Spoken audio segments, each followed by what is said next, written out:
Next month he'll be guest starring in the new BBC series Virtual Murder, and at Christmas time he's playing the ghost of Jacob Marley in a musical version of Scrooge. Well, before we talk to Jon Pertwee, let's have a look at him in Virtual Murder. My chef are telling me he finish. I tell him, my chef, you finish. And what happened? She burned a risotto last night. 8 customers there walk out. Now what do you say? I had things to do, Tono. And what are you talking about? For 20 years, I go to bed early, working. Preparation, alimentation, alimentation, preparation. Chef, liver bacon, twice. I'm not a cook. Give me this wages. Money? I don't need money. You take it. I got no kids. But I saved my face. This is silver. See, all silver from Potosi. You know El Dorado? I am El Silverado. This is how they remember me. Oh, you mentioned El Dorado. You mentioned El Dorado. Silverado, not El Dorado. It's good to see you. How are you? Good to see you. You're very, very good at the old accents and everything. You're getting into parts like that. You've always Well, had that skill. that's been my métier, is voices, yes. Yes, Having been for years on steam radio doing voices, hundreds of them over the years. The man of 1,000 voices. Yes, that's right. This is a really unusual series, isn't it? Slightly sort of quirky. It's wonderfully kooky, yes, and strange. Peter, the director, and it's got marvellous ideas, and Brian Degas, the producer. I mean, it is very different, and I was delighted to see in the critics that they caught that. They caught, you know, I was worried or not whether that was going to get clear to the critics what the angle was, but they seemed to catch on to it very quickly. Yeah, it's good to have something like that, isn't it? That's yes, just lovely. Slightly Brian Degas and Harry Robertson, the producers, they're casting sort of against type, really, and they're letting a lot of people like myself, who are desperately anxious to do this sort of work, come back and do things, play parts like this. Yeah, that's right. What's the kind of part that you most enjoy now?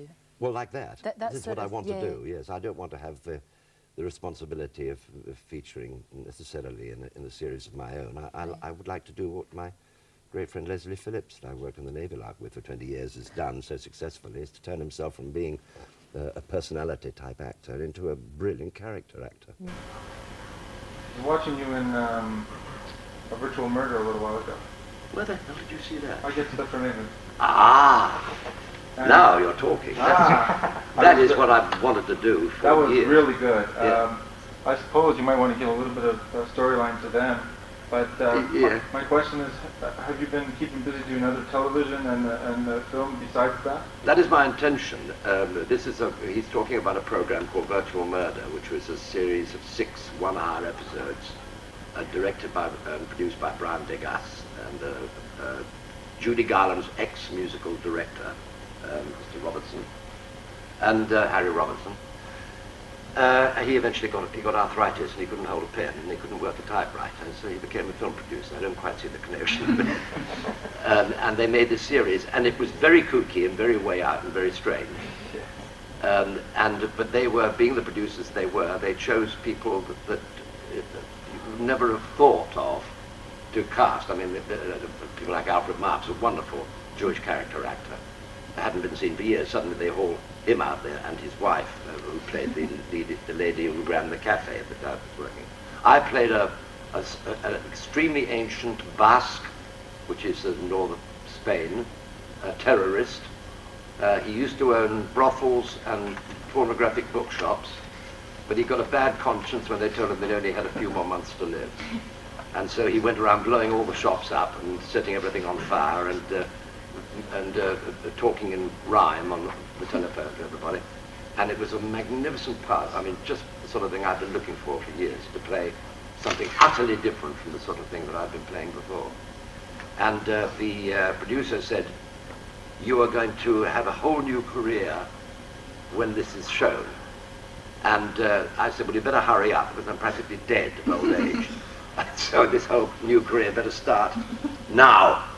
And it didn't start at all, because unfortunately the series was not well received by the press, and so by the time mine was shown, which was episode 4, I think, by the time that was shown, the critics weren't watching it. So it didn't do any good at all, other than I've made a show tape of it, and of course now it's seen by directors who say, good Lord, I didn't know you could do things like that, because I played a Spaniard, a Basque, and I had wonderful death scenes, and not the usual comic Who or Wurzel or whatever. So I'm glad you saw it. Oh, it was very good. Yeah, you might be one of the only ones who ever did it. I'm pretty sure. So besides that, have you done anything else as well? That's the sort of thing I'm doing, yes, Okay, I very am. good.